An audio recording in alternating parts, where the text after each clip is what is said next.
আসসালামু আলাইকুম। শেয়ার বাজার ঝুঁকিপূর্ণ, তাই বুঝে শুনে ইনভেস্ট করুন। আমি কোনো বাই সেল নির্দেশনা দিই না। যেই শেয়ারগুলো আমার কাছে ভালো লাগে সেই শেয়ারগুলো আপনাদের সঙ্গে আমি শেয়ার করে থাকি। তো গত কয়েকদিন অসুস্থতার কারণে ভিডিও দেওয়া হয় নাই, তো ইনশাল্লাহ এখন থেকে আবার কন্টিনিউ করা শুরু করতেছি।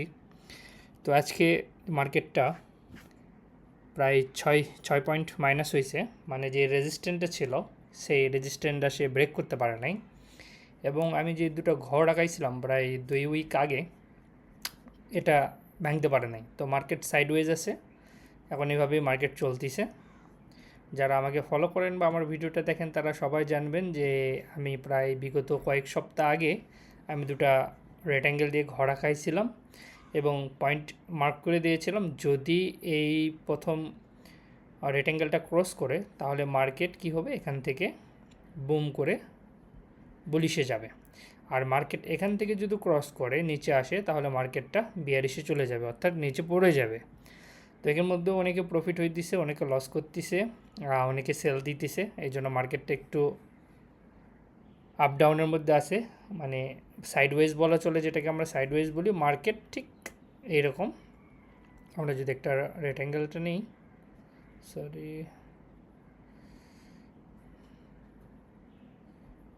চেঞ্জ হয়ে গেছে নাকি? না, চেঞ্জ হয়নি।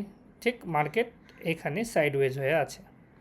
মার্কেট এখান থেকে কোথাও যাইতেছে না, সে নিচেও নামতেছে না এবং সে উপরেও উঠতেছে না। ঠিক এর মধ্যেই একদিন লাল, একদিন সবুজ, অর্থাৎ একদিন বুলিশ একদিন বিয়ারিশ, ঠিক এরকম করে up down up down up down করতেছে। তো এখন কি হবে? সে কি 6,000 ব্রেক করবে? আজকে কিন্তু রেজিস্ট্যান্টটা ব্রেক করতে পারে নাই, অর্থাৎ 5,940 একটা রেজিস্ট্যান্ট ছিল, সে ব্রেক করতে পারে না। এখান থেকে সে পড়ে গেছে, অর্থাৎ 6 পয়েন্ট মাইনাস হয়ে গেছে।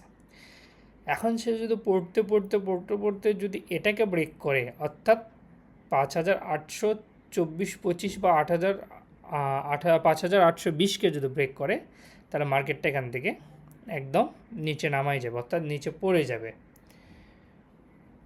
মার্কেটে এখন স্মার্ট মানির ফ্লো আছে, দেখা যাক কি হয়। এবং যেই শেয়ারগুলো দিয়েছিলাম সেই শেয়ারগুলোর কী অবস্থা সেটাও আজকে দেখব। কিন্তু মার্কেট এখন সাইডওয়েজ আছে। অনেকেই যারা এখানে কিনছেন তারা এখানে প্রফিট নিচ্ছেন, প্রফিট নিয়ে নিয়ে অনেক শেয়ারে বের হয়ে যাচ্ছেন। এই জন্য মার্কেটটা এখান থেকে উঠতেছে না। তো আমি যেগুলো বারাকা, অনেকে বারাকা থেকে নিয়ে নিয়েছেন প্রফিট, যেটা প্রফিট হওয়ার কথা সবাই অনেকেই নিয়ে নিয়েছেন। তো আজকে প্রায় 10 টাকা 80 পয়সা থেকে মার্কেট শুরু হয়েছিল এবং প্রায় ক্লোজ হয়েছে 10 টাকা 40 পয়সায়। তো খুব একটা খারাপ না, কারণ এখন সবাই এখান থেকে প্রফিট নিচ্ছে। এখন হিসাব করেন যারা এখানে কিনেছে তারা তো প্রফিট নিবেই, তাই না? এই জন্য আমরা বলি সবসময় মার্কেট নিচে কিনতে হবে, উপরে সেল করতে হবে। তো এখান থেকে প্রায় 34% হিসাব করা যায়, অনেকটা লাভ নিয়ে নিয়েছে এবং এখান থেকে সেল শুরু হয়ে গেছে। সে আবার কনফার্মেশনে আসবে, অর্থাৎ সে আবার নিচে আসবে, কারেকশন আসার পরে সে এখান থেকে আবার উপরে ওঠার সম্ভাবনা আছে। তো বারাকাটা একটু, বারাকা তো আমি দেখলাম, বারাকা পাওয়ার দেখলাম 110 পয়সার পিপি, তারপরে বারাকা পেট্রোলিয়াম দেওয়া ছিল না, বারাকা পাওয়ার স্টেশন দেওয়া ছিল না, বারাকা পাওয়ার দেওয়া ছিল, জি হ্যাঁ, বারাকা পাওয়ার দেওয়া ছিল, বিপিপিএলও দেওয়া ছিল,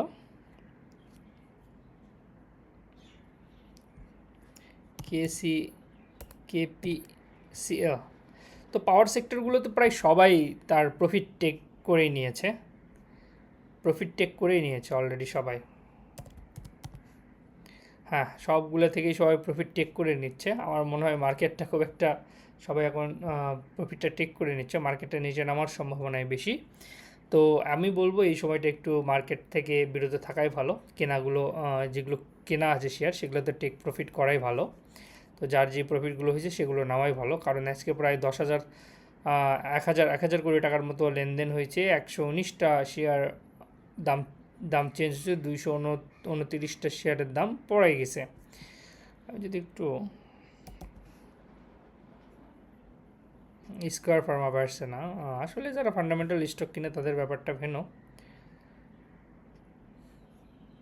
ড্যাফোডিলস কম্পিউটার আবার বাড়তে শুরু করছে। আচ্ছা, তো ইনশাল্লাহ আজকে এই পর্যন্তই।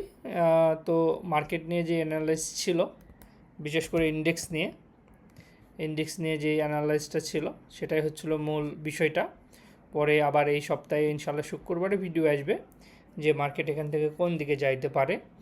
তো আমার যে শেয়ারগুলো দিয়েছিলাম সবাই ওখান থেকে প্রফিট নিয়েছে, অলরেডি টেক প্রফিট ওনার অনেকেরই করে ফেলছে ওখান থেকে, অনেকেই টেক প্রফিট করেই নিয়েছে। তো এখন দেখার বিষয় মার্কেট এখান থেকে কি আবার উপরের দিকে যায়। যদি এটা ক্রস করে 6000 ক্রস করে তাহলে তো আর বলার কথা নেই, 6000 উপরে গেলে তো একদম পুরোপুরি মনে করেন বং উপরে ফেটে যাবে। আর এখান থেকে যদি রিটেস্ট হয় তাহলে অবশ্যই নিচে চলে আসবে। তো দেখা যাক কী হয়। তো আমার এই ভিডিওগুলো যদি ভালো লেগে থাকে আমার চ্যানেলটিকে সাবস্ক্রাইব করবেন এবং ইনশাআল্লাহ শুক্রবার ভিডিওর জন্য অপেক্ষা করেন। শুক্রবারে আবার কয়টা নতুন স্টক নিয়ে আপনাদের সঙ্গে আলোচনা হবে ভিডিওতে। তাই এই পর্যন্তই, আসসালামু আলাইকুম।